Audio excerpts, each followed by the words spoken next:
Good evening from your local news. We have an interesting topic today coming from Lexington, Kentucky regarding the oh-so-talked-about development of Rupp Arena's renovation. We have three authors from three different newspapers that we have recently reached out to speak with us about the topic, branching from the Kentucky Kernel, Kentucky Sports Radio, and Kentucky.com. Thanks for having me, Nick. It's Nick Gray here with the Kentucky Kernel. Very interesting topic we got here today. I'll go ahead and fill you in on some information I've gotten in the last few weeks. So, the Lexington Convention Center left its schedule open in 2015 and 16 for potential renovations and can now move on with the decision. Lexington Mayor Jim Gray announced Wednesday that the Rupp Arena renovation is officially suspended. Gray said in a press release that the university sought a smaller project, one that would require 10 or 15% of the original money the university planned to spend. Now, he had also mentioned the project was based on the desires of the university and the university alone. The final design for the $310 million project were released at a news conference February 10th along with the financial plan. The plan included $65 million in state funds over the next 2 years, still awaiting the okay from the legislative approval and UK's commitment to the long-term lease. UK's position was clear when a letter from Capilouto to Lexington Convention Center officials was made public in May. Cap wrote that the university's interest in the project wilted as the financial plan dried up. 38-year-old arena will continue to stand in the same form as uncertainty with the future renovation plans and the university's lease continues to build.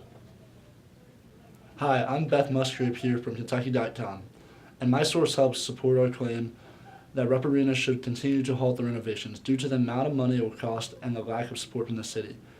Even with UK's lease for Rupp Arena ending in 2017, the $351 million plans have been halted by Kentucky Mayor Jim Gray. Plans will be halted until all parties can come together on the agreement.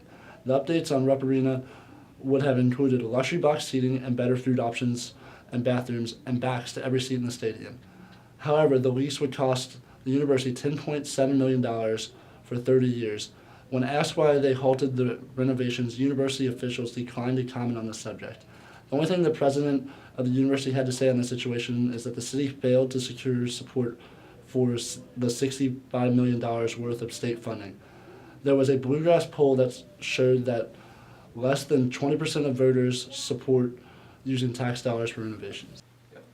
Hi, I'm Matt Jones from Kentucky Sports Radio, and I have three main issues with the Rupp Arena renovations I would like to discuss today. Issue 1 is that the mayor wanted the renovation plans to also include renovations for the convention center. He thought that the renovations would benefit the city as a whole and that the renovations would have more support from non-Rupp supporters. Issue 2 is about the city's relationship with the university. The city tried to make the convention center the main point of the renovation, with Rupp being most of the support. The university didn't want to be shortchanged, and this added a reason for the university to pull from the project. This made the city blame UK for the lack of support, further ruining their relationship. Issue 3 is about how the city expected to fund the project. Most of the funding would come from the state and the university. The Team Rupp fundraising portion of the project lost many of its supporters. The plan was for 140,000 UK fans to donate $300 in order to build the new arena. Each donator would get a paper saying that they owned part of Rupp and that they were an official supporter of Big Blue Nation. This lost support quickly because many of the fans who donate rarely get to go to the games at Rupp Arena. It was very interesting to hear the three sides coming from the three different journals, but now we need to see what happens in the moving forward. When we last heard about this topic, there were rumors of the money being pushed in other directions, and the possible consideration of the paying the athletes.